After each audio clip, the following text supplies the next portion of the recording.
کسی آنکھ نے نہیں دیکھا، ما لا عین رأت ولا اذن سمعت، کسی کان نے نہیں سنا، ولا خطر علی قلب بشر، کسی انسان کے دل و دماغ میں بھی اس کا خیال تک نہیں آیا، امیجنیشن سے باہر ہے. تو یہ ایسے ہی نہیں ملنے والی یہ جنت. شبہات کا جو علاج ہے وہ یقین ہے، اور شہوات کا جو علاج ہے وہ صبر ہے.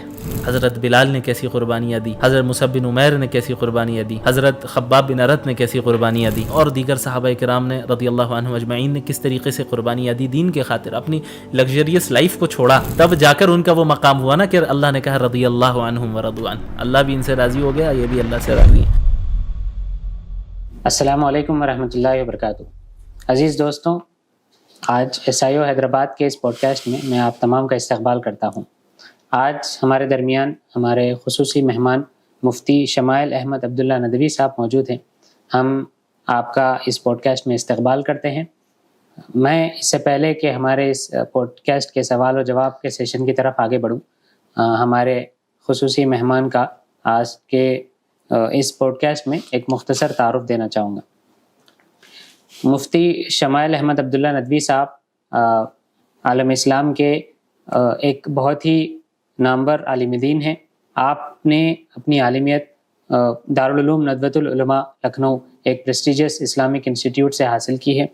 آپ فاؤنڈر اینڈ پرنسپل ہیں مرکز الوحیین، ایک اسلامک ایجوکیشنل انسٹیٹیوشن جو کولکتہ میں موجود ہے. آپ شہجار فوڈس کے فاؤنڈر اینڈ CEO بھی ہیں. آپ کی تعلیم اسلامی علوم کے اندر الحمدللہ بہت ہی عمدہ ہے، اور اسلامی علوم کے ساتھ ساتھ ماڈرن ایجوکیشن اور ٹیکنالوجی کے ساتھ جو نوجوانوں کا تعلق ہونا چاہیے اور ان کو میدانوں میں جو تیاری کرنی چاہیے، آپ کے الحمدللہ اس کے اندر مہارت ہے. آپ عالم اسلام کو اور خاص کر نوجوانوں کو الگ الگ مرحلوں میں اس ملک کے نوجوانوں کو خاص کر گائیڈ کرتے آئے ہیں.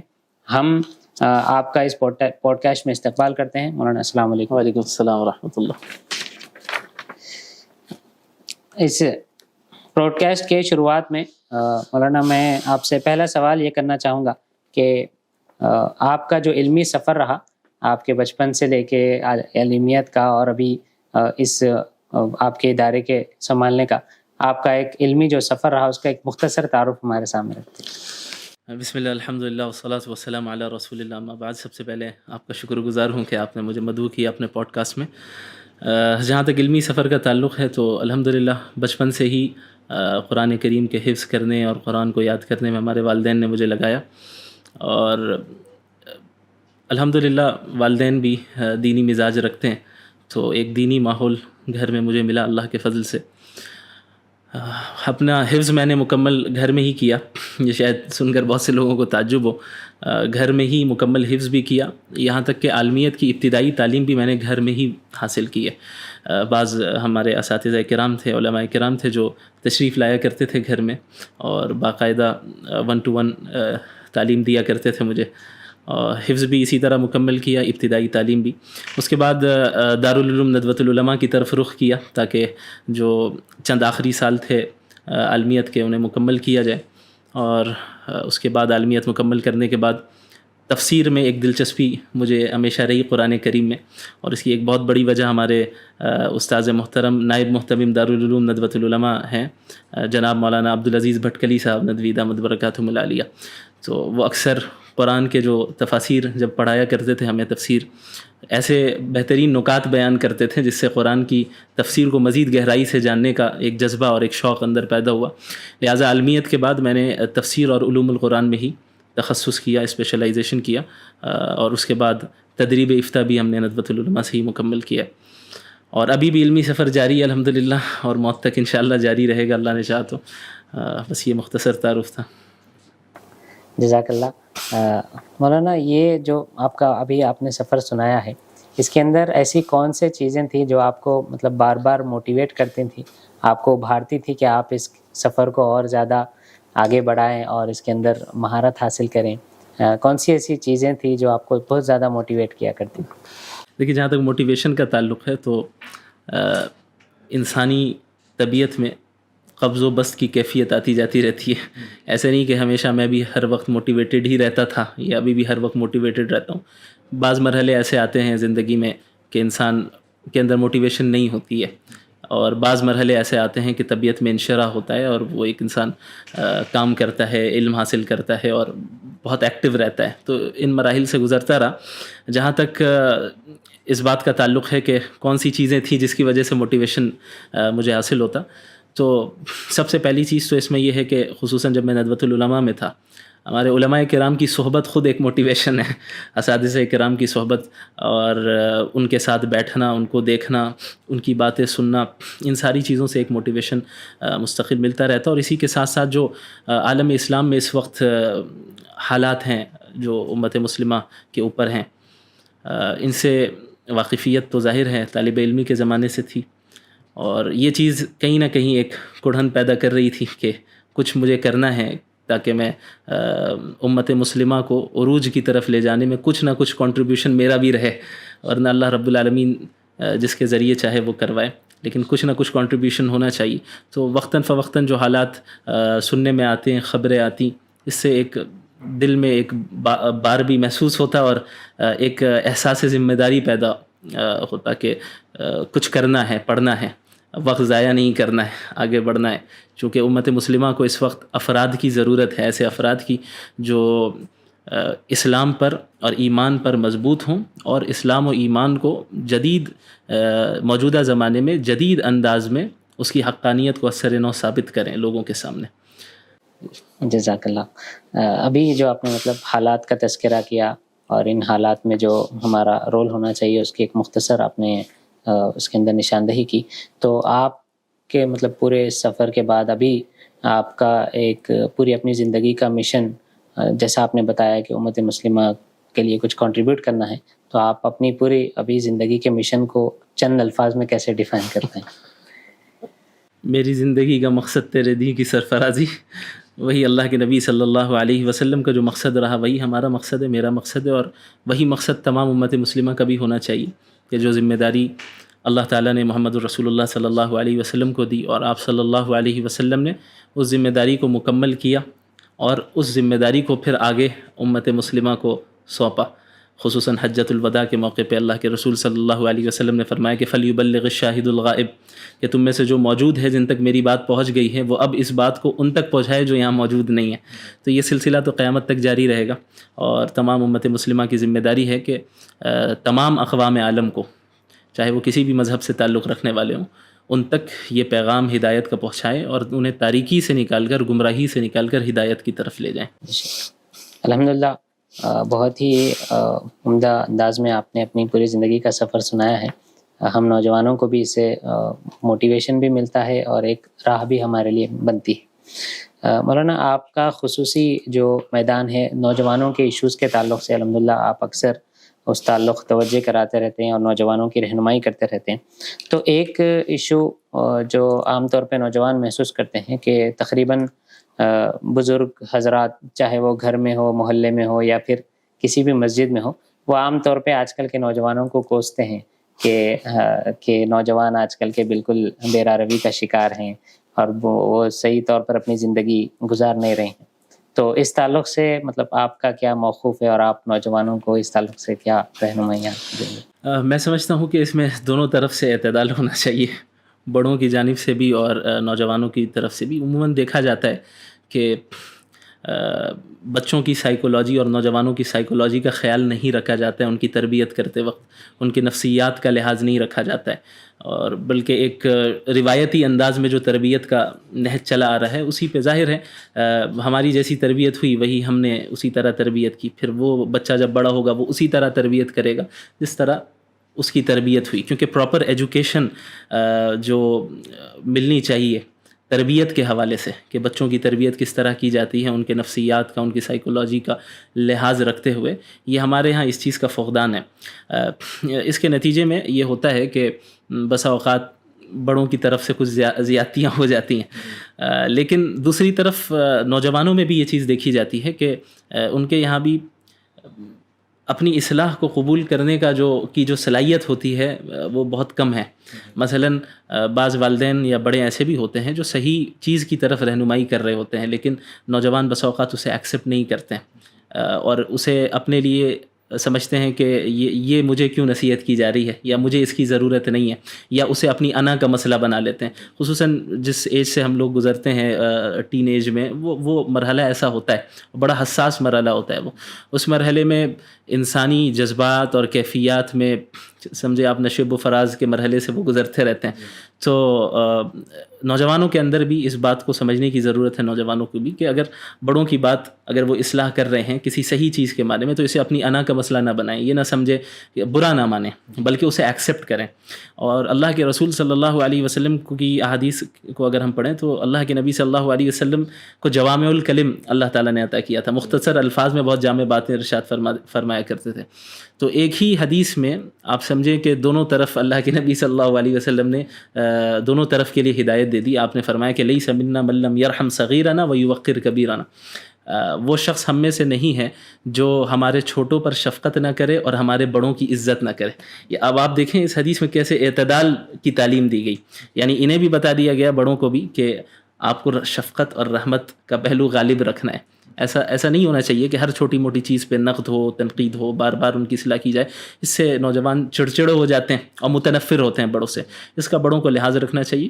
اسی طریقے سے اگر بڑے کر بھی رہے ہیں تو جو نوجوان ہیں ان کے اندر صبر و تحمل کا مادہ ہونا چاہیے. اس میں انہیں پریکٹس کرنی چاہیے کہ ہم برداشت کریں، بات سنیں، ہمارے بڑے ہیں، اور ان کی عزت کریں، ان کی عزت میں کوئی ہم کمی پیدا نہ کریں.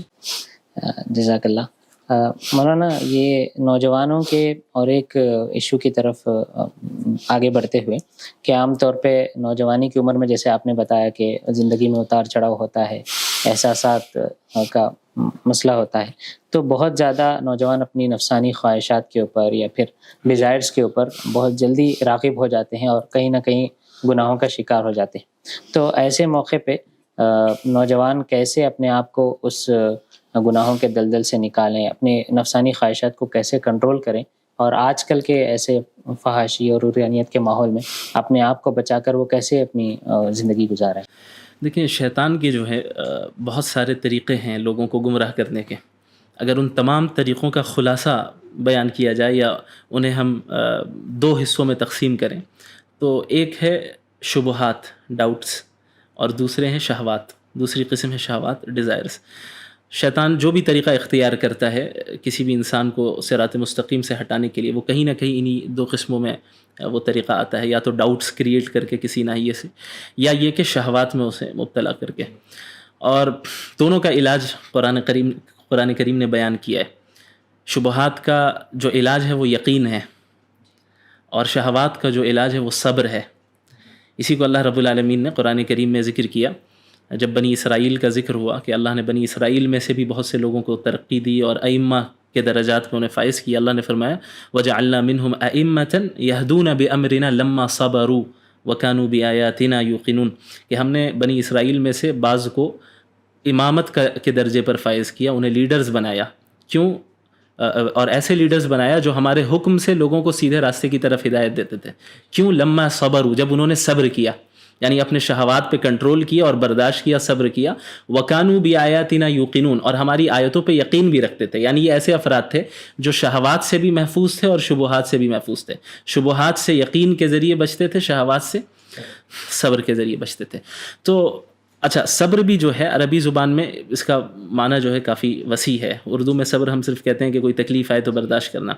عربی زبان میں صبر علی الطاعہ ایک قسم ہے، یعنی اس میں یہ چیز بھی داخل ہے کہ اللہ کی فرما برداری پر صبر کرنا، یعنی اسے کنسسٹنسی کے ساتھ کرنا، چاہے دل چاہے کرنے کا یا نہ چاہے. اسی طرح صبر عن المعصیہ، کہ اپنے آپ کو گناہوں سے بچانے میں صبر کرنا. یعنی ہو سکتا ہے ایک گناہ کو کرنے کی خواہش اندر پیدا ہو رہی ہے، رغبت آ رہی ہے، لیکن اس جگہ پہ اپنے نفس کو صابر بنانا، کنٹرول کرنا اور اپنے آپ کو پیچھے رکھنا، یہ معنی بھی صبر میں داخل ہے. اسی طریقے سے صبر کی تیسری صورت بھی ہے جس میں مصیبتیں آئیں، تکلیفیں آئیں تو اس کو برداشت کرنا. تو جہاں تک موجودہ زمانے میں نوجوانوں کا خصوصاً سیکشول ڈیزائرز کی طرف میلان ہونا یہ ہے، اس کا حقیقی علاج تو بہرحال یہ ہے کہ وقت پر نکاح کر لیا جائے. کیونکہ جہاں تک ڈیزائرز کا تعلق ہے تو یہ ایک فطری چیز ہے. اسلام میں رہبانیت نہیں ہے، جیسا کہ بعض مذاہب نے سکھایا لا رہبانیت فی الاسلام، کہ آپ فطرت سے بالکل ہٹ جائیں کہ اللہ کا تقرب تبھی حاصل ہوگا جب آپ نکاح ہی نہ کریں، یہ کانسیپٹ نہیں. اسی طرح جو دوسری انتہا ہے کہ بھئی اتنی آزادی اتنی لبرٹی مل جائے کہ جس کے ساتھ چاہے جیسا چاہے، اس کا جسم ہے، اس کی مرضی ہے، یہ دوسری انتہا. اسلام اعتدال کا راستہ سکھاتا ہے، نہ فطرت کو مس کرتا ہے نہ فطرت کو بے لگام چھوڑتا ہے کہ درندگیت تک انسان پہنچ جائے، بلکہ اعتدال کا راستہ یہ دکھاتا ہے کہ بھئی یہ جو ڈیزائرز ہیں یہ ایک فطری چیز ہے، اب اسے کس طرح پورا کرنا ہے یہ اللہ کے نبی صلی اللہ علیہ وسلم نے بیان کر دیا کہ یہ نکاح کا ذریعہ ہے، نکاح کے ذریعے. اسی لیے اللہ کے رسول صلی اللہ علیہ وسلم نے یہ بھی فرمایا کہ یہاں تک کہ ایک انسان اپنے سیکشول ڈیزائر کو جب جائز طریقے سے پورا کرتا ہے تو اس پہ بھی اسے صدقے کا ثواب ملتا ہے. تو صحابہ کرام کو تعجب ہوا کہ یا رسول اللہ وہ تو اپنی شہوت کو پورا کر رہا ہے، اسے صدقے کا ثواب کیسے ملے گا؟ اسے ثواب ملے گا، وہ تو شہوت پورا کر رہا ہے. تو اللہ کے نبی صلی اللہ علیہ وسلم نے فرمایا کہ کیا اگر وہ اپنی شہوت کو حرام طریقے سے پورا کرتا کیا گناہ ملتا؟ صحابہ نے کہا کہ ہاں ملتا. تو پھر اسی طریقے سے ثواب بھی ملے گا حلال طریقے سے اسے پورا کرنے میں. تو اس کا اصل حل تو یہی ہے کہ نکاح کی طرف رغبت دلائی جائے اور نکاح کو آسان بنایا جائے. ہمارے معاشرے میں نکاح کو بہت مشکل بنایا گیا ہے اور لوگوں کو کریئر کی طرف اس طرح ان کے اوپر بھوت سوار کیا جا رہا ہے کریئر کا کہ وہ یہ سمجھتے ہیں کہ جب تک ہم اپنے پیروں پہ کھڑے نہ ہو جائیں، جب تک لائف سیٹ نہ ہو جائے تب تک ہم نکاح نہیں کریں گے. تو یہ کانسیپٹ اسلام کا نہیں ہے. اسی کا نتیجہ ہے کہ شیطان کو زیادہ مہلت مل جاتی ہے ایک انسان کو اس راستے سے ہٹانے کے لیے. ہاں اب اگر کوئی ایسے پوزیشن میں ہے کہ وہ نکاح نہیں کر سکتا ہے تو اس کا حل بھی اللہ کے نبی صلی اللہ علیہ وسلم نے بیان کیا ہے کہ وَمَن لَّمْ يَسْتَطِعْ فَعَلَيْهِ بِالصَّوْمِ، کہ جو نکاح کرنے کی استطاعت نہیں رکھتا ہے اسے چاہیے کہ کثرت سے روزے رکھے، کیونکہ جب انسان روزے رکھتا ہے تو اسے کہیں نہ کہیں اپنے نفس پہ کنٹرول حاصل کرنے کی جو صلاحیت ہوتی ہے وہ اس کے اندر پیدا ہوتی چلی جاتی ہے. یہ بھی ایک بہت بڑی حکمت ہے جس کی وجہ سے رمضان میں روزوں کو اللہ رب العالمین نے فرض کیا اور روزوں کو تقوی کے ساتھ جوڑا ہے، چونکہ ایک وہ کیفیت پیدا ہوتی ہے، وہ طاقت پیدا ہوتی ہے کہ انسان نفس کو کنٹرول کرتا ہے. اور جب روزے سے انسان گزرے گا، ایک انسان سیکشول ڈیزائرز کی طرف بھی زیادہ اس وقت اس کا میلان ہوتا ہے جب اس کا معدہ بھرا ہو، جب وہ زیادہ کھاتا پیتا ہو. لیکن اگر بھوک لگی ہے، زیادہ نہیں کھاتا ہے، اعتدال کے ساتھ رہتا ہے، تو اتنے ڈیزائرز کی طرف وہ میلان نہیں ہوتا ہے. تو اللہ کا خوف، اللہ کا استحضار، یہ بھی ایک اہم چیز ہے. اور سب سے اہم چیز یہی ہے کہ اگر اللہ کا استحضار رہے تو انسان کیسے بھی حالات میں رہے اللہ پر یقین رہے کہ اللہ دیکھ رہا ہے، کوئی دیکھ رہا ہے یا نہیں دیکھ رہا ہے، اللہ تو دیکھ رہا ہے. اور کوئی بھی عقل مند انسان اپنے چند سیکنڈ یا چند منٹ کی لذت حاصل کرنے کے لیے کیا ہمیشہ ہمیش کی جنت کو چھوڑ سکتا ہے؟ کیا یہ عقل مندی ہے؟ تو جب بھی انسان کے اندر شہوت غالب آئے اسے چاہیے کہ وہ آخرت کو یاد کرے. وہ یہ سمجھ لیں کہ اگر میں نے اس ناجائز طریقے سے اس شہوت کو پورا کیا تو وہ ہمیشہ ہمیش کی جنت مجھ سے چھوٹ جائے گی. اب آپ دیکھیں نا کہ دنیا ہی میں فیوچر پلاننگ کے لیے ہم کتنی قربانیاں دیتے ہیں. فیوچر میں یہ کرنا ہے تو ابھی اوور ٹائم جاب کر رہے ہیں، فیوچر میں پیسے کمانے، ابھی تکلیف جھیل لے رہے ہیں اور اپنی خواہشات کو دبا رہے ہیں چونکہ ان کی نظر میں فیوچر ہے. حقیقی فیوچر تو آخرت ہے ہمارے لیے. تو اگر وہ اس کا یقین، اس کا استحضار ہمارے سامنے ہو، اللہ کا یقین ہو، اللہ کا خوف ہو، تو پھر ان چیزوں سے بچنا آسان ہوتا ہے. جزاک اللہ. اسی سے جڑا ہوا سوال ایک اور یہ تھا مولانا کہ ابھی جیسا آپ نے کہا کہ کیریئر کا کہیں نہ کہیں نوجوانوں کے اندر فقدان ہے، تو اپنے پورے دن کے شیڈیول میں نوجوان عام طور پہ اپنا بہت سارا حصہ یا تو کالج میں یا اسٹوڈنٹ کیمپس میں گزارتے ہیں یا پھر کوئی اپنے ورک پلیس میں گزارتے ہیں. اس کے علاوہ اپنی گھریلو زندگی ہے اور اس کے علاوہ اپنے دیگر کام ہیں. ان تمام چیزوں کے اندر آپ کا بھی الحمدللہ سے مطلب بزنس وغیرہ بھی ہے، پھر آپ کا ادارہ بھی ہے، تو کیسے ان تمام چیزوں کو بیلنس کیا جائے اور اپنے شیڈیول میں اپنے لیے وقت نکالنا، دین کے لیے وقت نکالنا، اللہ کے لیے وقت نکالنا، یہ کیسے نوجوان اپنے آپ کو بیلنس کریں؟ دیکھیے ان تمام چیزوں کا تعلق ترجیحات سے ہے کہ آپ کس چیز کو کتنی پریفرنس دے رہے ہیں. آج موجودہ زمانے میں نوجوانوں کو کریئرزم میں مبتلا کر دیا گیا ہے. کریئرزم کا بھوت سوار ہو گیا کہ دنیا کمانا ہے، لائف سیٹ کرنی ہے، بڑی گاڑی چاہیے، بڑے گھر چاہیے، اچھی جگہ شادی ہونی ہے، عزت چاہیے، شہرت چاہیے، یہ ساری چیزیں ہیں. اور معاشرے نے یہی اسٹینڈرڈ بنا دیا ہے ایک کامیاب شخص کا. یہاں تک کہ ہمارے گھر والے، ہمارے والدین بھی اس چیز پر تنبیہ کرتے رہتے ہیں کہ بھئی تمہیں یہ کرنا ہے، مارکس کم نہیں آنے چاہیے، یہ جاب لگنی چاہیے، دن رات محنت کرو تبھی لائف سیٹ ہو پائے گی. وہ بیچارہ لائف سیٹ کرتے کرتے اس کی آدھی زندگی یوں ہی چلی جاتی ہے اور پھر آخری جو ایام باقی رہ جاتے ہیں، چند سال رہتے ہیں، اس میں وہ اپنی لائف کا کیا فائدہ اٹھا سکتا ہے، اور جو جوانی کا جو مرحلہ ہوتا ہے جس میں اس کے پاس جسمانی قوت ہوتی ہے، طاقت ہوتی ہے، جس وقت وہ زیادہ بڑے کام کر سکتا تھا، ان ساری چیزوں سے محروم ہو جاتا ہے۔ اس کی وجہ یہی ہے کہ دنیا کو ہم نے ترجیح دے دی، ہم نے ایک کامیاب انسان کا جو معیار بنایا ہے کامیابی کا، وہ دنیا کو بنایا کہ کامیاب وہ شخص ہے جسے اچھی جاب مل جائے، کامیاب وہ شخص ہے جس کا کریئر سنور جائے، کامیاب وہ شخص ہے جو زیادہ پیسے کما لے، کامیاب وہ شخص ہے جس کی زیادہ عزت ہو جائے، شہرت ہو جائے۔ لیکن دین اسلام نے کامیابی کا ایک الگ معیار پیش کیا ہے، وہ ہے فمن زحزح عن النار وادخل الجنة فقد فاز۔ حقیقی کامیابی یہ ہے کہ ایک انسان وہ کامیاب ہے جو جہنم سے بچ جائے، جنت میں داخل کر دیا جائے، حقیقی کامیابی یہ ہے۔ اسی طرح اللہ کے نبی صلی اللہ، اس کا یہ مطلب بھی نہیں ہے کہ ہم دنیا نہیں کمائیں گے اور دنیاوی چیزوں کو اور نعمتوں کو حاصل کرنے کی کوشش نہیں کریں گے، لیکن ہم ان چیزوں کو اعتدال کے ساتھ کریں گے۔ اسی لیے جب رزق کا ذکر کیا اللہ کے رسول صلی اللہ علیہ وسلم نے، وہاں پہ آپ نے فرمایا کہ اجملوا فی الطلب، کہ رزق حاصل کرنے میں اعتدال اختیار کرو، کیونکہ توکل اور تقدیر بھی تو کوئی چیز ہے۔ اللہ کے نبی صلی اللہ علیہ وسلم نے فرمایا کہ موت جس طرح انسان کے پیچھے بھاگتی ہے، اس سے زیادہ تیزی کے ساتھ رزق اس کے پیچھے بھاگتا ہے۔ ایک انسان کی موت اس وقت تک ہو نہیں سکتی جب تک کہ اس کا رزق مکمل نہ ہو جائے۔ تو جو مقدر میں اللہ نے طے کر دیا ہے وہ رزق تو ہر حال میں ملنا ہے۔ تو اب اس میں افراط و تفرید سے بچنا ہے۔ ایسا بھی نہیں کہ بھئی چونکہ تقدیر میں لکھا جا چکا ہے، مجھے کچھ کام کرنے کی ضرورت نہیں ہے، بیٹھے رہو گھر میں، یہ طریقہ بھی خلاف شریعت ہے۔ اور یہ طریقہ کہ تقدیر میں تو ہے، لیکن دن رات اپنے آپ کو دنیا کے پیچھے اس طرح لگا دیا ہے، اور جاب میں اور دیگر تجارت میں اور اتنے کاموں میں اتنا زیادہ مصروف ہو گئے ہیں کہ دین کا حق تو دور کی بات، اپنے جسم کا حق بھی ادا نہیں کر پا رہے ہیں۔ آپ کو معلوم ہونا چاہیے کہ مشہور روایت ہے جس میں ایک صحابی رسول مستقل عبادتیں کرتے رہتے، قیام اللیل کرتے، روزے رکھتے، تو ان کی اہلیہ نے شکایت کی اللہ کے نبی صلی اللہ علیہ وسلم کے پاس آ کے، تو اللہ کے رسول صلی اللہ علیہ وسلم نے صحابی رسول کو بلایا، صحابی کو بلا کر یہ کہا کہ ان لجسمک علیک حق وان لاہلک علیک حق، تمہارے جسم کا بھی تمہارے اوپر حق ہے، تمہارے گھر والوں کا بھی تمہارے اوپر حق ہے۔ یعنی عبادتوں میں بھی اتنا غلو نہیں ہونا چاہیے کہ تم دوسرے فرائض اور دوسری چیزوں میں وقت نہیں دے پا رہے ہو۔ اب آپ دیکھیں کتنا اعتدال والا مذہب ہے، ورنہ ایک عام ذہن کے اعتبار سے ہم سوچے بھائی یہ تو کتنی اچھی بات ہے، دن رات عبادت ہو رہی ہے، لیکن اللہ کے نبی نے ہر چیز میں اعتدال قائم کروایا۔ وَكَذَلِكَ جَعَلْنَاكُمْ أُمَّةً وَسَطًا، ہم نے آپ کو معتدل امت بنا کر ہی بھیجا ہے۔ تو دنیا کمانے میں بھی اعتدال ہونا چاہیے۔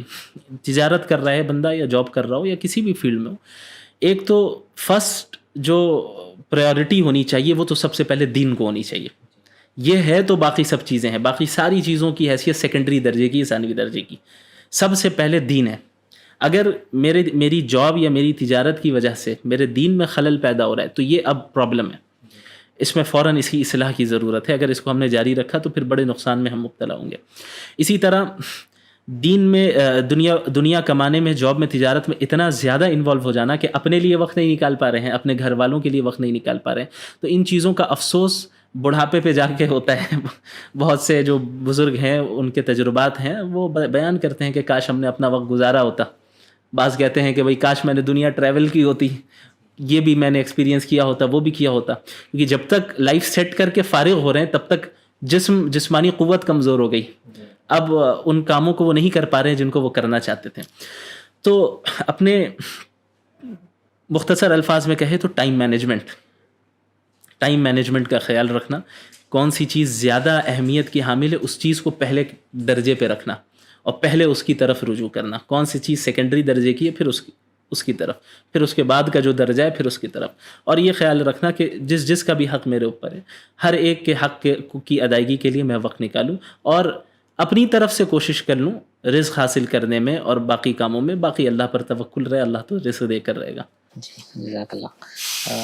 مولانا جیسا آپ نے بیان کیا کہ بہت ساری چیزیں جو ہے وہ ماحول کے اوپر بھی ڈیپینڈ ہوتی ہیں نوجوانوں کی زندگی کی، تو دوستی بھی ایک اہم چیز ہے جس کے ذریعے سے نوجوان جو ہے مطلب اللہ کے نبی صلی اللہ علیہ وسلم کی جو حدیث ہے جس کا مفہوم ہے کہ آدمی اپنے دوست کے دین پر ہوتا ہے، تو ایسے مطلب کیسے دوست بنانے چاہیے نوجوانوں کو تاکہ وہ یہ اپنی تمام جو زندگی کے رول ہیں وہ اچھے انداز میں ادا کر سکیں، ترجیحات کو صحیح طور پر رکھ سکیں؟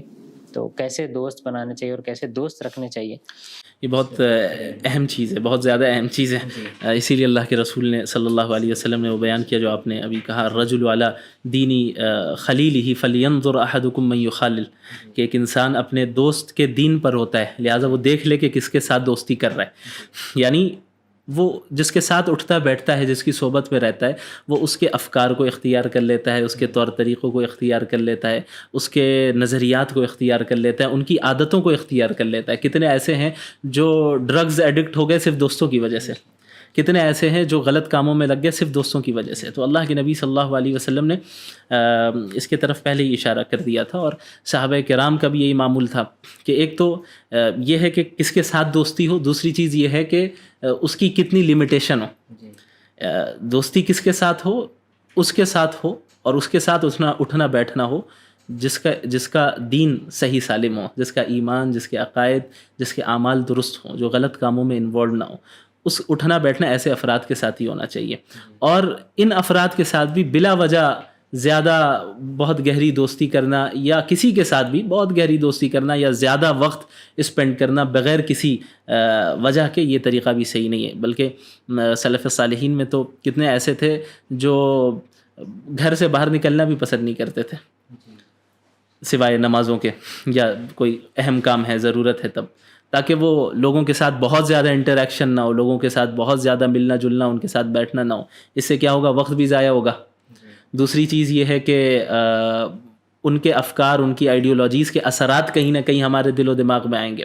تو خصوصاً آج کے زمانے میں جب اسکول وغیرہ میں ہم رہتے ہیں یا کالج وغیرہ میں رہتے ہیں، تو اس چیز کا اہتمام کرنا، اس کا خیال رکھنا بہت ضروری ہے کہ آپ کو یہ پرکھنا ہوگا، دیکھنا ہوگا اس چیز کو مد نظر رکھتے ہوئے کہ میرے لیے سب سے امپورٹنٹ چیز یہ ہے کہ میں دین اسلام سے ہٹ کر کوئی چیز نہیں کر سکتا. اب دین اسلام پر قائم رہنے کے لیے جو چیز بھی معاون ہوگی میں اس چیز کو اختیار کر لوں گا، اور جو چیز بھی مجھے دین اسلام یا اللہ کی نافرمانی کی طرف لے جائے گی اس چیز سے میں دور ہوں گا. تو مسئلہ پھر وہی ترجیحات کا آ جاتا ہے کہ آپ کس چیز کو کتنی پرائیورٹی دے رہے ہیں. اگر آپ کے نزدیک دین اس اولین درجہ رکھتا ہے تو پھر یہ چیز آسان ہے اس چیز کو مینج کرنا کہ آپ کس کے ساتھ وقت گزار رہے ہیں، کس کے ساتھ اٹھنا بیٹھنا ہو رہا ہے. تو اس کا خیال رکھنا بہت ضروری ہے، خصوصاً ٹین ایجرز کے لیے. جی جزاک اللہ. الحمدللہ ہم لوگ اس پوڈ کاسٹ کو نوجوانوں کے ایشوز کے اوپر بہت سارے سوالات کے مولانا نے جواب دیے. آگے بڑھتے ہوئے مولانا ایک اور سوال یہ تھا کہ یہ جو تفریق مطلب ہم نے کریٹ کی ہے دینی تعلیم اور دنیاوی تعلیم کی، اب کہیں نہ کہیں بہت سارے ہمارے نوجوان الحمدللہ مدارس سے بھی فارغ ہوتے ہیں اور بہت سارے نوجوان ماڈرن ایجوکیشن بھی حاصل کرتے ہیں، لیکن یہ دونوں کے درمیان بہت ایک لمبا گیپ کہیں نہ کہیں ہمیں محسوس ہوتا ہے. تو یہ جو عصری اور دینی تعلیم کے درمیان جو بیلنس ہے، اس کو کیسے نوجوان اپنی زندگیوں میں منظم کریں؟ دیکھیں، سب سے پہلی چیز تو یہ ہے کہ یہ تفریق بھی جو ہمارے آئی ہے، یہ بھی حقیقتاً ہم کہیں تو غیروں کے یہاں سے آئی ہے. خصوصاً جب کہ ویسٹرن دنیا میں انقلاب ہوا اور مذہب کو چرچ تک محدود رکھ دیا گیا اور سیاست سے اور دیگر کاموں سے مذہب کو ہٹا دیا گیا، تو دین اور دنیا کا الگ الگ کانسیپٹ پیش کیا گیا، اور وہی چیز لبرلزم کے ساتھ ساتھ ہر جگہ داخل ہوئی کہ دین آپ کا اپنا پرسنل مسئلہ ہے اور یہ الگ چیز ہے، دین کو آپ اپنے تک محدود رکھیں، آپ کا پرائیویٹ معاملہ ہے. اور دین اور دنیا کا کانسیپٹ آیا، حالانکہ دین اسلام مکمل دین کا تصور پیش کرتا ہے. یعنی یہ دین نازل ہی ہوا اس دنیا کے لیے. قبر میں جا کے تو نماز نہیں پڑھنی ہے، قبر میں جا کے تو حلال حرام کا معاملہ نہیں ہے نا، وہ اسی دنیا میں. تو اب ایک انسان کسی بھی شعبے میں ہو، اسے دین کی ضرورت پڑے گی، چاہے تجارت کر رہا ہو، جاب کر رہا ہو، تعلیم حاصل کر رہا ہو، چاہے وہ ازدواجی زندگی کے تعلق رہنمائی چاہیے، اجتماعی زندگی کے تعلق رہنمائی چاہیے، سیاسی زندگی کے تعلق رہنمائی چاہیے، معیشت کے متعلق رہنمائی چاہیے. تو یہ ساری چیزوں کی تعلیم اسلام دیتا ہے. لہٰذا ہر انسان کے لیے جو بھی جس فیلڈ میں ہو، بنیادی علوم دینیہ میں سے بنیادی علم کو حاصل کرنا جو اس کے فیلڈ میں اسے حلال اور حرام کے درمیان تمیز کرنے اور فرق کرنے کی صلاحیت دے پائے، اتنا علم حاصل کرنا فرض عین ہے. جیسا کہ اللہ کے نبی صلی اللہ علیہ وسلم نے فرمایا، طلب العلم فریضہ علی کل مسلم، کہ علم حاصل کرنا یہ ہر ایک مسلمان پہ فرض ہے. تو یہاں علم سے مراد یہی علوم شریعہ اور دینی علوم ہے. اب جہاں تک مسئلہ رہا موجودہ زمانے میں یہ جو تفریق ہو گئی، اور اس کا نتیجہ یہ نکلا کہ جو مدارس کے فارغین ہوتے ہیں وہ شاید الگ دنیا میں ہوتے ہیں، اور یہ جو یونیورسٹی سے فارغ ہوتے ہیں یہ الگ دنیا میں ہوتے ہیں، ایک دوسرے کے ساتھ کوئی کنیکشن قائم کر نہیں پاتے ہیں، ریلیٹ نہیں کر پاتے ایک دوسرے کو. ان کے اصطلاحات، ان کی زبان الگ ہوتی ہے، ان کے اصطلاحات، ان کی زبان الگ ہوتی ہے، ان کے مسائل کچھ اور ہوتے ہیں، یہ کچھ اور مسائل کے حل پیش کر رہے ہوتے ہیں. تو یہ جو نتیجہ ظاہر ہوا، اس کی بنیادی وجہ یہی ہے کہ جو نوجوان عصری علوم پڑھ رہے ہیں وہ دین سے بالکل ناواقف ہیں، اور جو علوم شرعیہ پڑھ کے باہر نکل رہے ہیں، فارغ ہو رہے ہیں، وہ جدید علوم کے مبادیات سے بھی واقف نہیں ہیں.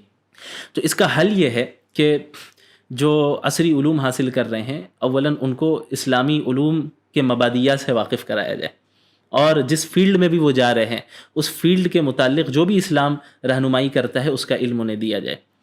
اور جو مدارس کے فارغین ہیں انہیں جدید اصطلاحات سکھائے جائیں، جدید الفاظ سکھائے جائیں کہ آپ کو نوجوانوں سے، آج کے زمانے کے نوجوانوں سے کس طرح انٹریکٹ کرنا ہے، کن الفاظ میں انٹریکٹ کرنا ہے. کلم الناس علی قدر عقولہم، لوگوں سے ان کے عقلوں کے موافق بات کرو. یعنی آپ اگر ایسی باتیں کریں جو انہیں سمجھ ہی میں نہیں آ رہا، وہ اپنے سے ریلیٹ ہی نہیں کر پا رہے ہیں، ظاہر ہے وہ چیز مؤثر نہیں ہوگی. محض ایک رسمی اور ایک رواجی وہ ایک تقریر اور واعظ و نصیحت تو ہو جائے گی، لیکن ایسی واعظ، ایسی نصیحت جو ان کے دلوں کے اندر داخل ہو جائے، وہ ایسے حاصل نہیں ہونے والی. لہٰذا جو مدارس کے فارغین ہیں انہیں بھی عصری علوم کے مبادیات سے کم از کم واقف ہونا چاہیے، اور ماڈرن جو چیلنجز ہیں ان سے واقف ہونا بہت ضروری ہے کہ دنیا میں آخر چل کیا رہا ہے، اور کون سے وہ چیلنجز ہیں جن سے موجودہ زمانے کے نوجوان دوچار ہیں، اور پھر ان چیلنجز کا حل اسلام نے کیسے پیش کیا، کہاں پیش کیا ہے. تو اسلام کو موجودہ زمانے کے لیے کس طرح ہم پیش کر سکے، کس انداز میں پیش کر سکے. اسلام تو وہی رہے گا، اسلام میں تو کوئی تبدیلی نہیں آئے گی، لیکن موجودہ زمانے کے چیلنجز کا حل اسلام نے کس طرح پیش کیا اس کو تلاش کریں، اور اس کو پیش کرنے کے نئے انداز میں، جدید انداز میں اور اٹریکٹیو انداز میں پیش کرنے کی کوشش کریں. تو انشاءاللہ تعالی امید ہے کہ یہ جو ایک فاصلہ ہے دونوں گروہ کے درمیان، یہ آہستہ آہستہ کم ہوگا. جی جزاک اللہ. اس ضمن میں ایک مشورہ یہ بھی نوجوانوں کو دیا جائے، خاص کر یہ ماڈرن ایجوکیشن جو حاصل کر رہے ہیں، کہ الحمدللہ آپ کے ادارے سے بھی اور الگ الگ آن لائن پلیٹ فارم سے شارٹ ٹرم کورسز. جی ہاں بالکل، اور ہمارے اس کا مقصد یہی تھا مرکز الوحیین کو اسٹیبلش کرنے کا، کہ ایسی تعداد بہت زیادہ ہے جو کالجز میں ہیں یا جاب کر رہی ہیں یا تجارت کر رہی ہے، اور اب شوق ہے دین سیکھنے کا، تو اب وہ مدرسے تو نہیں جا سکتی. تو ان کے لیے کوئی سلیوشن نکالنا تھا، اس وجہ سے الحمدللہ ہم لوگوں نے یہ شروع کیا، اور کریش کورسز وغیرہ ہم لوگ لاتے ہیں الحمدللہ. اسی ضمن میں مدارس کے جو طلباء ہیں، خاص کر آپ بھی چونکہ ایک بہت ہی بڑے مدرسے سے فارغ ہیں، تو مدارس کے اندر جو کریکولم فالو کیا جاتا ہے مدارس اسٹوڈنٹس کے لیے، تو وہ اس کے اوپر مطلب آپ کا کیا موقف ہے، اور اس کے اندر ایسی کون سی چیزیں انکلوڈ کرنی چاہیے تاکہ وہ، جیسا آپ نے بتایا کہ بنیادی جدیدیت کے مسائل سے وہ لوگ واقف ہو سکیں اور نوجوانوں سے کنیکٹ ہو سکیں. دیکھیے، اس چیز کو سمجھنے کے لیے ہمیں مدارس کے مقصد کو سمجھنا ہوگا. مدرسوں کے قیام کا اصل مقصد ہے تفقہ فی الدین، دین کے ماہرین کو پیدا کرنا، سرسری معلومات دینا نہیں. سرسری معلومات تو آپ کہیں سے بھی حاصل کر سکتے ہیں، کسی کے واعظ و نصیحت سن لی آپ نے، کسی کی تقریر سن لی، چند اردو کی کتابیں پڑھ لی، انگلش میں پڑھ لی، وہ آپ کو سرسری معلومات آ گئی. مدارس کا قیام اس لیے نہیں ہوا تھا، مدارس کا قیام ہوا تھا تفقہ فی الدین کے لیے. دین میں اور دینی علوم میں ماہر افراد تیار ہوں جو اس کی گہرائی تک اتر سکیں، اور ہر زمانے کے چیلنجز کا مقابلہ اس دین کے ذریعے کر سکیں. تو ہر نظام میں، ہر ادارے میں خوبیاں بھی ہوتی ہیں، کچھ نہ کچھ کمی بھی ہوتی ہے. تو جہاں تک اوور آل نظام کا تعلق ہے مدارس کا، تو وہ الحمدللہ بہت درست ہے، ٹھیک چل رہا ہے، اور ایسے افراد نکل رہے ہیں جو تفقہ فی الدین جنہوں نے حاصل کی، اور مختلف علاقوں میں، پوری دنیا کے مختلف کارنرز میں کام کر رہے ہیں. خصوصاً ہمارے ملک کے مدارس کی یہ بڑی خصوصیت ہے کہ ہمارے ملک کے مدارس کے فارغین پوری دنیا میں پھیلے ہوئے ہیں، پوری دنیا میں پھیلے ہوئے ہیں، اور الحمدللہ بہت زبردست کام کر رہے ہیں. تو اس ناحیے سے مدارس کا جو رول ہے وہ بہت اہم ہے، اور شاید اسی کا نتیجہ ہے کہ آج ہم تک اور آپ تک بھی دین پہنچا ہے. ہمارے مساجد کے امام ہوں یا جو مقررین ہوں، جو علماء ہوں، وہ سب مدارس کے ہی فارغین ہیں. تو اوور آل ظاہر ہے مدارس کی بڑی اہمیت ہے، اور الحمدللہ بہت اچھے طریقے سے چل رہا ہے. جہاں تک تھوڑے بہت تبدیلی کا تعلق ہے تو وہ ہونا چاہیے، کہیں کہیں اس میں کمی ظاہر ہے ہر جگہ ہوتی ہے، تو اس طرح یہاں پہ بھی ہے، یہاں کے کریکولم میں بھی ہے، یہاں کے سلیبس میں بھی ہے. جو کمی محسوس ہوتی ہے وہ یہ ہے کہ موجودہ چیلنجز کے اوپر باقاعدہ تعلیمات ہونی چاہیے، خصوصاً ویسٹرن آئیڈیالوجیز. آج پوری دنیا میں ویسٹرن سویلائزیشن کا غلبہ ہے، چاہے سیاست کا میدان ہو، چاہے اکنامی کا میدان ہو، چاہے تعلیم کا میدان ہو، ایجوکیشن کا ہو، یا کوئی بھی ہو. ہر جگہ ویسٹرن آئیڈیالوجیز نے غلبہ حاصل کیا ہے، بلکہ تسلط حاصل کیا ہوا ہے، زور زبردستی. تو اب جو ماڈرن چیلنجز ہیں، ماڈرن چیلنجز لوگ فیس کر رہے ہیں، چاہے وہ لبرلزم کی شکل میں ہو، یا سیاست میں سیکولرزم کی شکل میں ہو، یا معاشرتی زندگی میں فیمنزم کی شکل میں ہو، اور جس کا نتیجہ پھر یہ نکلتا ہے کہ اس میں مبتلا ہونے والے بالآخر ایتھزم میں تک چلے جاتے ہیں، دین سے مرتد ہو جاتے ہیں. ان چیلنجز کو کاؤنٹر کرنا، اسلام پر دن رات اعتراضات ہو رہے ہیں، اسلام اور اللہ کے نبی صلی اللہ علیہ وسلم کی شخصیت پر اعتراضات ہو رہے ہیں.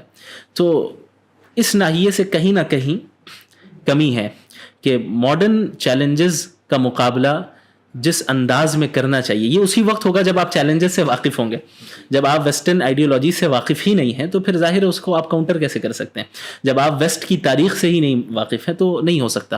تو میں سمجھتا ہوں کہ کہیں نہ کہیں مدارس میں اس چیز کو اپنے کریکولم میں اسے شامل کرنا چاہیے. اور اس کے علاوہ الحمدللہ بہت سی تبدیلی آلریڈی آ چکی ہیں کہ عصری علوم کے مبادیات سے واقفیت دلائی جاتی ہے. اب تو یہ بھی ماشاءاللہ اس طرف بھی رخ ہو رہا ہے کہ اوپن اسکولنگ کے ذریعے 10 بھی کروایا جائے، 12 بھی کروایا جائے. یہ چیزیں ساری اہم ہیں، الحمدللہ اس میں تبدیلی آ رہی ہے. اور ندوۃ العلماء الحمدللہ اس کی ایک بہت بڑی مثال ہے، جہاں پہ صرف علوم شرعیہ نہیں پڑھائی جاتی بلکہ اس کے علاوہ انگلش لینگویج بھی پڑھائی جاتی ہے. اس کے علاوہ وہاں کی ابتدائی کلاسز میں میتھس تک پڑھائی جاتی ہے اور دیگر سبجیکٹس بھی پڑھائے جاتے ہیں. تو عصری علوم کے مبادیات سے بھی بہت حد تک واقف کرانے کی کوشش کی گئی. البتہ اس میں مزید بہتری آ سکتی ہے، اس کی طرف توجہ ہونی چاہیے. جزاک اللہ. الحمدللہ بہت ہی اچھے جوابات ہم نے مولانا سے حاصل کیے ہیں. اسی گفتگو کو آگے بڑھاتے ہوئے مولانا ایک اور سوال دعوت دین کے تعلق سے تھا. ابھی جیسا کہ آپ نے بتایا کہ ماحول بدل رہا ہے اور خاص کر ہمارے ملک کے ماحول کے اندر بہت زیادہ تبدیلی آئی ہے، تو دعوت دین کی اہمیت اور بھی زیادہ ایسے ماحول میں بڑھ جاتی ہے. تو ایسے موقع پہ نوجوان اور پھر اس ملک کے مسلمان غیر مسلموں میں دعوت دین کو کیسے پیش کریں اور اس کی اہمیت کو کیسے جانیں اور اس کو پہلے درجے کے نمبر پر یعنی کرنے کا کام کے طور پہ کیسے اس کو اختیار کریں. دیکھیں یہ بہت اہم چیز ہے، اور بسا اوقات لوگ یہ آرگیومنٹ پیش کرتے ہیں کہ چونکہ حالات اتنے سخت ہیں یہاں پہ ہم اسلام کی دعوت نہیں دے سکتے. مجھے اس سے سخت اختلاف ہے. اس کی وجہ یہ ہے کہ جن حالات سے ابھی ہم دوچار ہیں اس ملک میں، اس سے کئی گنا زیادہ سنگین حالات مکۃ المکرمہ کے تھے. لیکن اس کے باوجود اللہ کے نبی صلی اللہ علیہ وسلم نے دعوت دین میں کوئی کمپرومائز نہیں کیا، اصول دین میں کوئی کمپرومائز نہیں کیا. توحید کی دعوت دیتے رہے، شرک کی مذمت کرتے رہے، لوگوں کو ہدایت کی طرف لاتے رہے. تو یہ آرگیومنٹ بالکل بھی قابل قبول نہیں ہے. ہمارے یہاں یہ اس چیز میں کہیں نہ کہیں کمی رہی ہے. زیادہ سے زیادہ کیا ہوتا ہے کہ ہم غیر مسلموں کے ساتھ مل کر ہیومینٹی کی بات کر لیتے ہیں اور ان کے ساتھ کچھ چیریٹی کرنے کی بات کر لیتے ہیں، بلڈ ڈونیشن کی بات کر لیتے ہیں، ایسی باتیں کر لیتے ہیں کہ جس سے لگے کہ بھئی ہاں ٹھیک ہے، ہم بھی ٹھیک ہیں، آپ بھی ٹھیک ہے، ہمارے درمیان لڑائی نہیں ہے. یہ بہت اہم ہے، میں یہ نہیں کہہ رہا، میں اس کی اہمیت کو ختم نہیں کر رہا، یہ بہت اپنی جگہ پہ اہم ہے اور ضروری یہ ہونا چاہیے.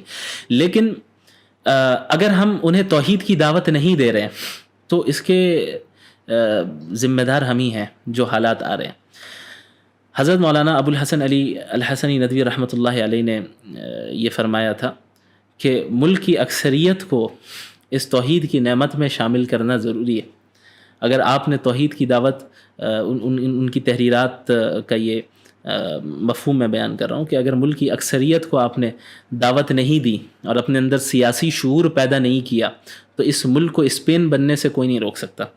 یعنی آپ سارے مسلمان کو اتنے زیادہ دیندار بنا دیں کہ سب کے ہاتھ میں تسبیح ہو، سب تہجد گزار ہو، لیکن سیاسی شعور نہیں ہے اور ملک کی اکثریت تک آپ اپنے دین کو اور اپنے ویلیوز کو نہیں پہنچا رہے ہیں، جو ایک ایسا دین جو کہ کوئی نسلی دین نہیں ہے. ایک ایسا دین جو علاقائی دین نہیں ہے، ایک ایسا دین جو مخصوص خاندان کے لیے نہیں ہے، بلکہ یہ ایسا دین ہے جو پوری انسانیت کے لیے، کنتم خیر امۃ اخرجت للناس، تمام انسانوں کے لیے تمہیں بھیجا گیا ہے۔ تو یہ جو ذمہ داری ہمارے اوپر ہے کہ لوگوں کو، اقوام عالم کو، اور خصوصاً ہمارے ملک میں جو ملک کی اکثریت ہے، انہیں اسلام کی طرف رہنمائی کرنا اور اسلام کی تعلیمات ان تک پہنچانا، اور جس بت پرستی اور شرک میں وہ مبتلا ہے اس کی حقیقت کو ان کے سامنے کھول کر واضح کرنا، یہ کام اگر ہم نے زور و شور کے ساتھ پچھلے 75 سالوں میں کیا ہوتا تو بہت ممکن ہے کہ شاید آج ہم ان حالات سے دوچار نہیں ہوتے۔ البتہ اس ناحیے سے کوشش بھی کی گئی، بہت سے افراد نے کی، اور الحمدللہ ابھی بھی جاری ہے، لیکن میں سمجھتا ہوں کہ بڑے پیمانے پہ ہونا چاہیے۔ اور غیر مسلموں میں ایک بڑی تعداد ایسی ہے جو بات سنتی ہے، ایک کہیں نہ کہیں مسلمانوں کے اندر یہ ایک خوف ہے، اور ایک یہ چیز ہے کہ ہم کیسے کہیں، ہم کیا بولیں ان کو، کہیں وہ توحید کی دعوت دینے سے بدک نہ جائے اور یہ نہ ہو جائے، ناراض نہ ہو جائے۔ ایسا ذاتی تجربہ ہے کہ ایسا نہیں ہوتا ہے، اکثر جو سنجیدہ قسم کے لوگ ہیں بات سنتے ہیں، اور آپ کا کام بات پہنچانا ہے، انما علیک البلاغ، زبردستی منوانا تو نہیں ہے کسی کا کام۔ آپ کا کام ہے کہ بہترین انداز میں آپ ان تک توحید کی بات کو رکھیں، اور حکمت کا بھی لحاظ رکھیں، ایسا بھی نہ ہو کہ جہاں پہ ڈائریکٹلی نہیں کہنا چاہیے وہاں آپ نے کہہ دیا، اور جہاں کہنا چاہیے وہاں نہیں کہا۔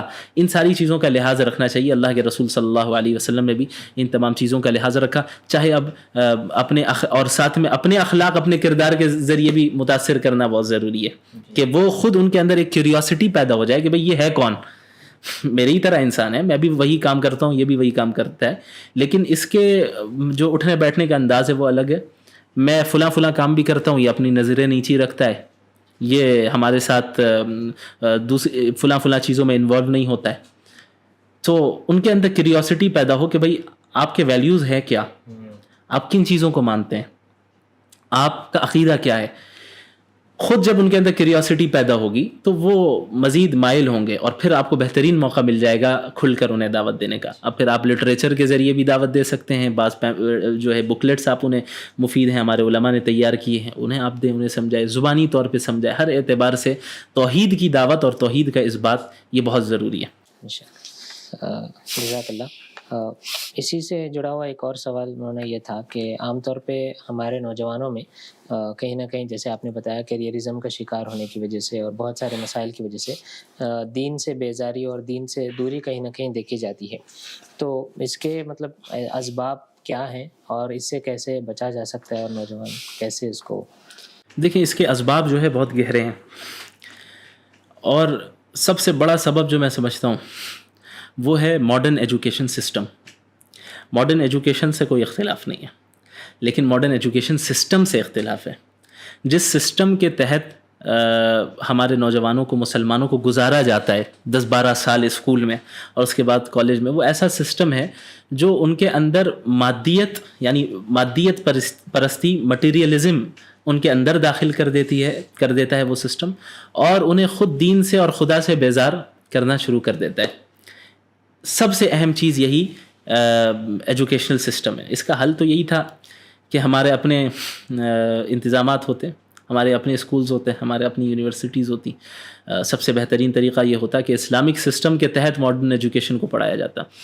اکثر یہ دیکھا جا رہا ہے کہ نوجوان بھی جو ارتداد کی طرف جا رہے ہیں، اس کی بنیادی وجہ یہی ہوتی ہے کہ کالج کا ایسا ماحول ہے، اسکول کا ایسا ماحول ہے جہاں پہ ایجوکیشن کے نام پہ محض اوریانیت سکھائی جا رہی ہے، ایجوکیشن کے نام پہ انہیں خدا سے، اللہ سے بیزار کیا جا رہا ہے، ایجوکیشن کے نام پہ انہیں جو ہے خالص مٹیریلسٹک لائف کو حاصل کرنے کی ترغیب دی جا رہی ہے۔ ایسے اصول بتائے جاتے ہیں، اس طرح پڑھایا جاتا ہے کہ ان کے اندر ڈاؤٹس بھی کریٹ ہو رہے ہیں اور شہوات بھی کریٹ ہو رہی ہیں۔ تو ایسے ماحول میں جب کہ ہمارے اپنی یونیورسٹیز بہت زیادہ نہیں ہیں، یعنی جہاں پہ صحیح معنی میں اسلامی ماحول ہو، اپنے اسکولز ہمارے بہت زیادہ نہیں ہیں، تو جو افراد اس سسٹم سے جڑے ہوئے ہیں ان کے لیے لازم ہے کہ اس سے ہٹ کر کچھ ٹائم وہ دین کی طرف اور علماء کی مجالس میں گزاریں، اور یہ علماء اور دینداروں کی ذمہ داری ہے کہ ان کے لیے کوئی حل نکالیں، کہ وہ ٹیمپریری سلیوشن کے طور پہ، کہ وہ جس سسٹم سے گزر کر تعلیم حاصل کر رہے ہیں، جو زہر آلود ہے وہ سلیبس، وہ ایجوکیشن جس میں زہر کو ملایا گیا ہے، اب کس طرح ہم اچھی چیزوں کو باقی رکھیں اور بری چیزوں کو ہم حل کر دیں، نکال دیں۔ اس میں کاؤنسلنگ ہونی چاہیے، انہیں ان کے لیے الگ اوقات ہونے چاہیے، خصوصاً جو بچے ہیں اسکولز وغیرہ میں پڑھتے ہیں۔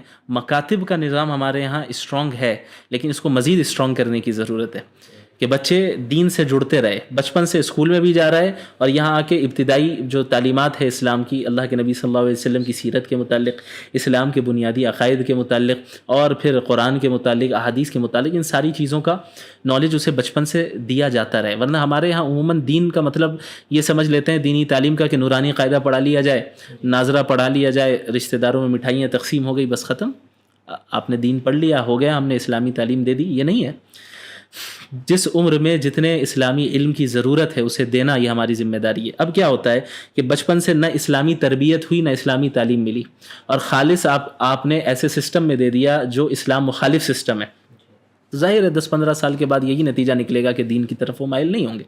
تو اس میں کہیں نہ کہیں کوتاہی والدین کی طرف سے بھی ہے، بڑوں کی بھی طرف سے ہے کہ بچپن سے تربیت کا وہ نہیں رکھا گیا، اور نوجوانوں کی بھی طرف سے ہے۔ اب اگر تربیت کا انتظام نہیں کیا گیا، آپ کے اندر یہ جذبہ ہونا چاہیے کہ آپ اپنے کریٹر کو پہچانیں اور صحیح سسٹم کو پہچان سکیں، علماء کی طرف خالی اوقات میں رجوع کریں، کوئی ڈاؤٹس ہیں تو علماء سے پوچھیں، اور کسی چیز کو سیکھنا ہے تو علماء سے جانیں، اور اپنے اندر اپنے عقائد، اپنے افکار کو درست کرنے کی کوشش کریں، اپنے ایمان کو مضبوط کرنے کی کوشش کریں۔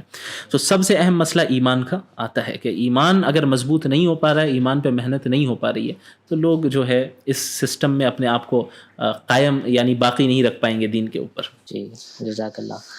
جیسا آپ نے سسٹم کی بات بیان کی ہے مولانا، تو اس کے اندر بہت سارے نوجوان اور نوجوانوں کے علاوہ دیگر افراد بھی یہ کہتے ہیں کہ ہم اس سسٹم کے تھرو ماڈرن ایجوکیشن حاصل کر رہے ہیں اور اسلام کی جو بنیادی اصول ہے اس کے ہم پابند ہیں، لیکن ہم لبرل رہنا چاہتے ہیں، اور کئی سارے موقعوں پر مطلب اسلامی جو ہدایات ہیں وہ چھوڑ کر مطلب وہ لبرلزم کا کہیں نہ کہیں شکار ہیں۔ تو ایسے نوجوانوں کے لیے مطلب میں سمجھتا ہوں کہ یہ حضرات شاید لبرلزم کے کانسیپٹ سے واقف حقیقی معنی میں نہیں ہیں، کہ لبرلزم جو باقاعدہ ایک ویسٹرن آئیڈیالوجی ہے جہاں انڈیویجول لبرٹی کے اوپر ہی پورا فوکس کیا جاتا ہے، کہ مثال کے طور پہ ایک انسان، ایک لڑکی حجاب پہننا چاہ رہی ہے تو یہ اس کی لبرٹی، اس کو اس کی اجازت ہونی چاہیے، لیکن دوسری طرف وہی لڑکی اگر حجاب اتارنا چاہ رہی ہے تو اس میں بھی کوئی مذہب رکاوٹ نہیں بن سکتا، یا کوئی حکومت رکاوٹ نہیں بن سکتی، یا کوئی خدا رکاوٹ نہیں بن سکتا۔ اسے کیا اختیار کرنا ہے یہ اس کی اپنی لبرٹی ہے، یہ اس کی اپنی فریڈم ہے، وہ جو چاہے گا وہ کرے گا، جو چاہے گی وہ کرے گی۔ تو یہ ہے لبرلزم، جہاں پہ اپنی خواہشات کو، اپنے ڈیزائرز کو اولین درجہ دیا جاتا ہے، اور دین کے بس انہی چیزوں کو اختیار کیا جاتا ہے جس سے اپنی خواہشات نہ ٹکرا رہی ہوں۔ تو یہ دو چیزیں اتنی مخالف ہیں آپس میں کہ لبرل مسلمان، یہ ایک اصطلاح چل پڑی ہے۔ یہ ایسا ہی ہے جیسے کوئی کہے کہ ہندو مسلم، کوئی کہے کہ کرسچن مسلم، یا کوئی یوں کہے کہ بھئی ابھی دن بھی ہو رہا ہے اور رات بھی ہو رہی ہے۔ یہ دو اپوزٹ چیزیں ہیں، یہ دو ایک جگہ کبھی جمع نہیں ہو سکتی۔ اللہ کے نبی صلی اللہ علیہ وسلم نے اسلام کا صحیح کانسیپٹ کس طرح پیش کیا کہ لا یؤمن احدکم حتی یکون ہواہ تبعا لما جئت بہ، تم میں سے کوئی اس وقت تک مومن ہو نہیں سکتا جب تک کہ اس کی خواہشات میری شریعت کے تابع نہ ہو جائے۔ یعنی ایک طرف لبرلزم ہے جو یہ کہتا ہے کہ آپ کی جو خواہش ہے آپ وہ کریں، یہ کوئی غلط بات نہیں ہے، دوسری طرف اسلام ہے وہ کہتا ہے آپ انہی خواہشات پہ عمل کر سکتے ہیں جو کہ جائز ہیں، باقی وہ خواہشات جو اسلام سے اور شریعت سے ٹکرا رہے ہیں ان خواہشات پر آپ عمل نہیں کر سکتے، بلکہ آپ کو وہاں اپنے آپ کو اللہ کے حوالے کرنا ہوگا، سرنڈر کرنا ہوگا۔ اور مسلم کہتے ہی ہیں اسے جو اپنے آپ کو زندگی کے ہر پہلو میں اللہ کے حوالے کر دے، سرنڈر کر دے۔ تو اب ایک شخص یہ کہے میں نے اپنے آپ کو اللہ کے سرنڈر بھی کر دیا اللہ کے سامنے، اور لیکن مجھے میرا جی جو چاہتا ہے مجھے وہ کرنا ہے، تو یہ مطلب اسلام یہ نہیں ہے۔ اور اللہ کے نبی صلی اللہ علیہ وسلم پر جو آیتیں نازل ہوئی قرآن کریم میں، اس کا ذکر ہے فَرَأَيْتَ مَنِ اتَّخَذَ إِلَٰهَهُ هَوَاهُ، کہ آپ نے ایسے شخص کو دیکھا ہے جس نے اپنی خواہشات کو ہی اپنا خدا بنا لیا ہے۔ اس آیت کو پڑھ کے لگتا ہے کہ شاید موجودہ لبرلز کی ہی بات ہو رہی ہوتی ہے، جہاں پہ خواہشات نفس کو اور انسانی ڈیزائرز کو اصل اہمیت دی گئی، انڈیویجولزم میں انہیں مبتلا کیا گیا کہ آپ جو چاہتے ہیں وہ کریں، اس میں کوئی حرج کی بات نہیں۔ تو لبرل مسلم کوئی کانسیپٹ نہیں ہے، یا تو لبرل یا تو مسلم۔ جی جزاک اللہ۔ اسی پہلو میں ایک اور رخ یہ بھی دیکھا جاتا ہے کہ کچھ نوجوان اپنے آپ کو رہبانیت کا شکار کر لیتے ہیں، یعنی مسجد کی حد تک اپنے کو محدود کر لیے، اپنے آپ کو گھر کی حد تک محدود کر لیے، صرف مطلب قرآن اور حدیث کی وہ تعلیم حاصل کر رہے ہیں لیکن باہر کے ماحول سے بالکل وہ کٹ چکے ہیں. تو ایسے نوجوانوں کے لیے مطلب کیا رہنمائی ہے؟ دیکھیے، اگر حقیقی معنی میں دیکھا جائے تو دین اصلاً وہ ہے جو محمد الرسول اللہ صلی اللہ علیہ وسلم نے سکھا دیا ہے، اور صحابہ کرام کو جس نہج پر انہوں نے ان کے معاشرے کو قائم کیا. ہم صحابہ کرام کو دیکھتے ہیں کہ وہ دین کو سب سے فرسٹ پریورٹی بھی دیتے اور ساتھ میں دنیا بھی کماتے، تجارت بھی کرتے، مزدوری بھی کرتے.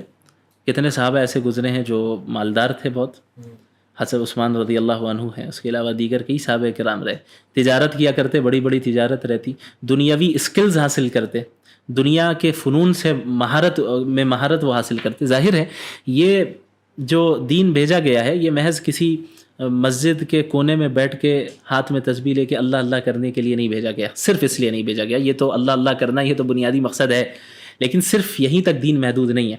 اس امت مسلمہ کو پوری دنیا کی قیادت کے لیے بھیجا گیا ہے، پوری دنیا کی امامت کے لیے بھیجا گیا ہے، پوری دنیا کو گمراہی سے نکال کے ہدایت کی طرف لانے کے لیے بھیجا گیا ہے. اور قیادت بھی صرف مخصوص شعبے میں نہیں بلکہ زندگی کے تمام شعبوں میں امت مسلمہ قیادت کرے گی، چاہے وہ سیاست کا میدان ہو، تعلیم کا میدان ہو، معیشت کا میدان ہو، کوئی بھی میدان ہو. تو جب ایک امت کو قائد بنا کر بھیجا گیا ہے اور وہ امت دنیاوی چیزوں سے واقفیت ہی نہیں رکھ رہی ہے، یا وہ افراد جو دنیاوی چیزوں سے بالکل ناواقف ہیں، کیا وہ دنیا کے اقوام کی قیادت کر سکتے ہیں؟ نہیں کر سکتے.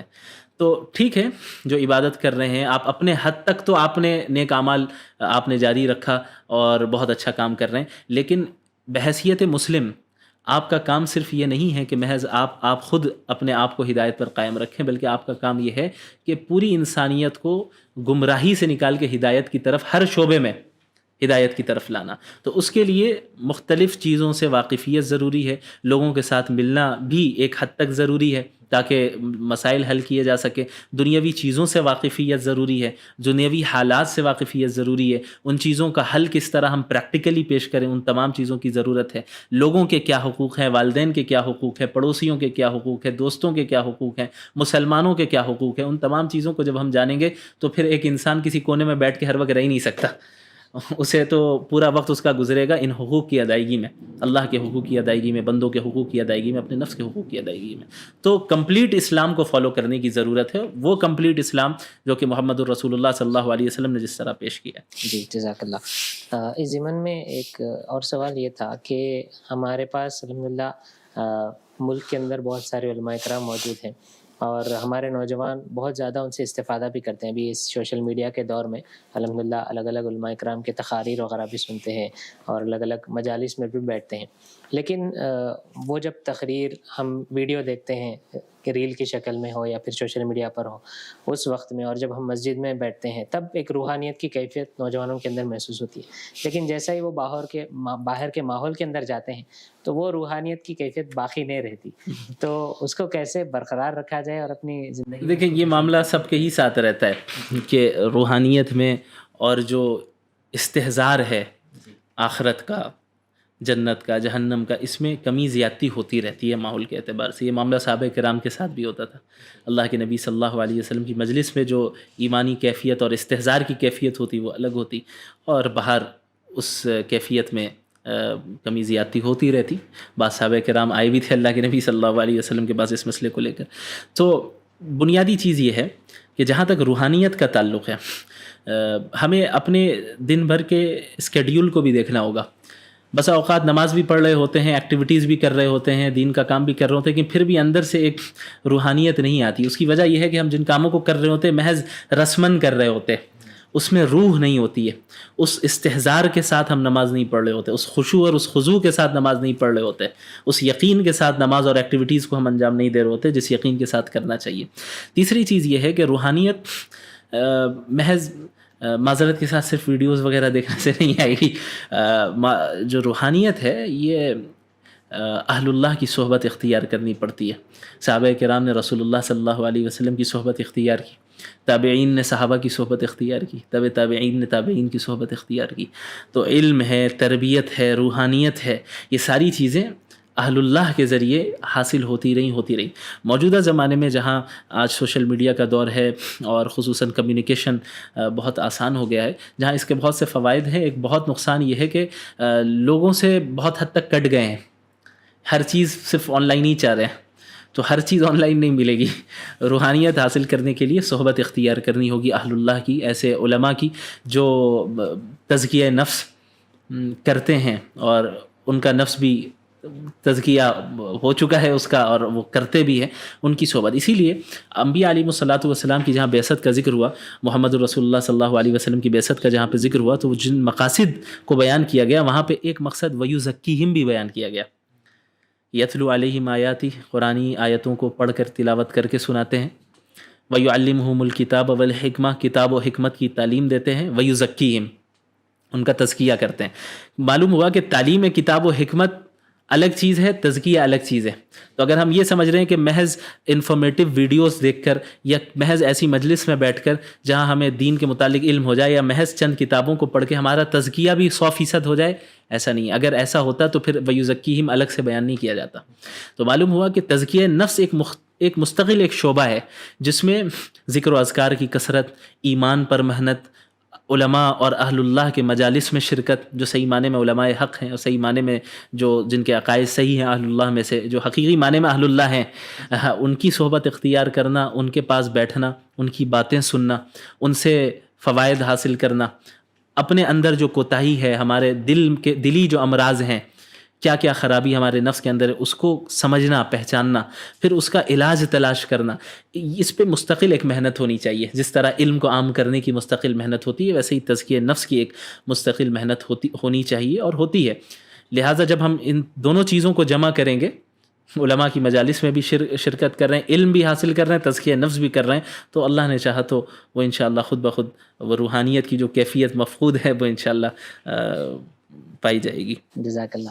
الحمدللہ ایک تفصیلی گفتگو ہماری جاری ہے مولانا کے ساتھ. ابھی ایک آخری سوال لیتے ہوئے ہم انشاءاللہ اس پوڈ کاسٹ کے اختتام کی طرف پہنچائیں گے.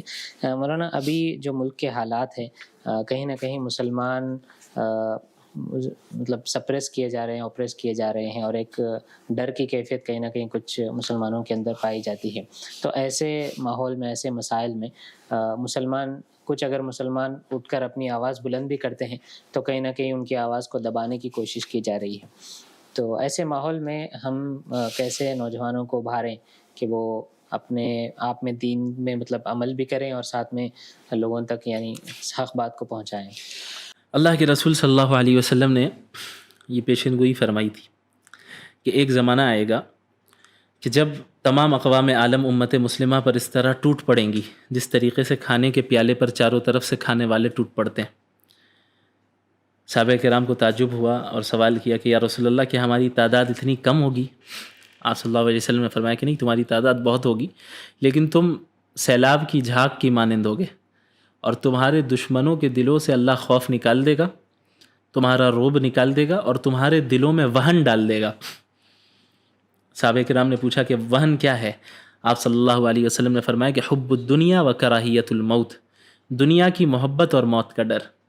دنیا کی محبت اور موت کا ڈر، یہ دو چیزیں ایسی بیماری ہیں جن کے نتیجے میں آج امت نہ متحد ہو پا رہی ہے، نہ دین کے لیے قربانی دینے کا جذبہ رکھتی ہیں.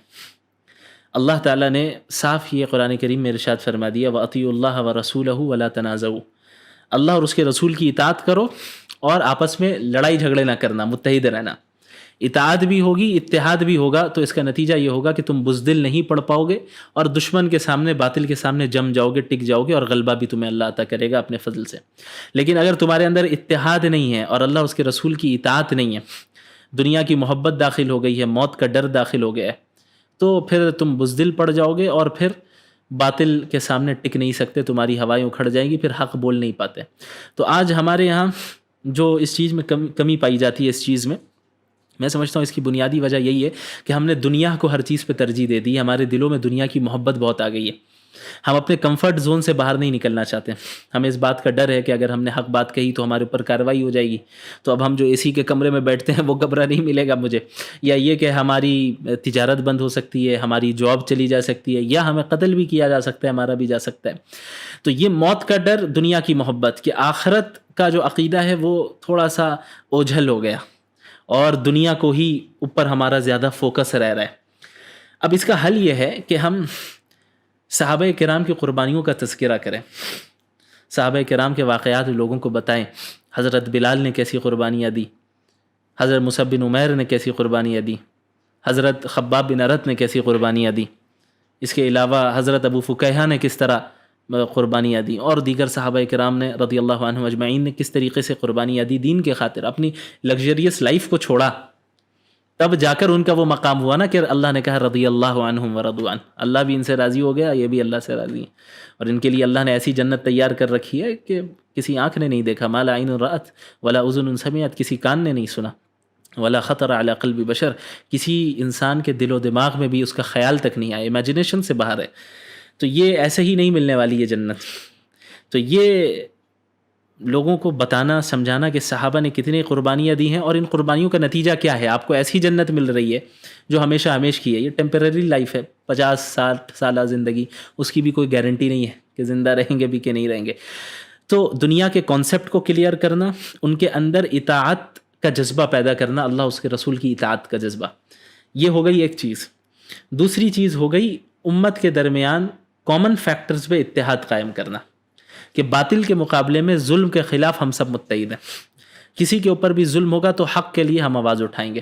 اسلام کے اجتماعی صورت کو اگر ہم دیکھیں, اس پر اگر کوئی حملہ کر رہا ہے تو پھر اسلام کے اجتماعی مفاد کو ہم ہر مفاد پہ ترجیح دیں گے, اور اسلام کے خاطر چاہے ہم کسی بھی مکتب فکر سے تعلق رکھنے والے ہوں, اسلام کے مجموعی صورت کے خاطر اور اجتماعی مفاد کے خاطر ہم ہر چیز قربان کرنے کے لیے تیار ہیں. تو اگر ان دو چیزوں کو ہم نے پیدا کر دیا کہ اللہ اس کے رسول کی اطاعت کا جذبہ, اس میں دنیا کی محبت اور موت کا ڈر نکالنا پڑے گا. دوسری چیز امت کے درمیان کامن فیکٹرز میں اتحاد قائم کر کے کہ باطل کے سامنے ہم سب متحد ہیں, باطل کے مقابلے میں ہم سب متحد ہیں. جس باطل پہ ہم سب کا اتفاق ہے وہ تو ہمیں یہ دیکھ کر ہم پر ظلم نہیں کر رہا ہے کہ کون دیوبندی ہے, کون بریلوی ہے, کون سنی ہے, کون شیعہ ہے, کون حنفی ہے, کون سلفی ہے, یہ دیکھ کر تو نہیں کر رہا ہے. وہ دیکھ رہا ہے کہ بھئی یہ لا الہ الا اللہ پڑھنے والا ہے, مسلمانوں سے تعلق رکھتا ہے. تو جو ایک ایسا دشمن جو متفق علیہ دشمن ہے ہم سب کے نزدیک, تمام لوگوں کے نزدیک, تو اس کے مقابلے میں تو ہم متحد ہو کر اس کا مقابلہ کر سکے اسلام کے اجتماعی مفاد کے لیے. تو یہ دو چیزیں قائم کرنا, اور دنیا کی محبت اور موت کا ڈر نکلے گا کیسے؟ یہ نکلے گا دنیا کی حقیقت کو واضح کر کے.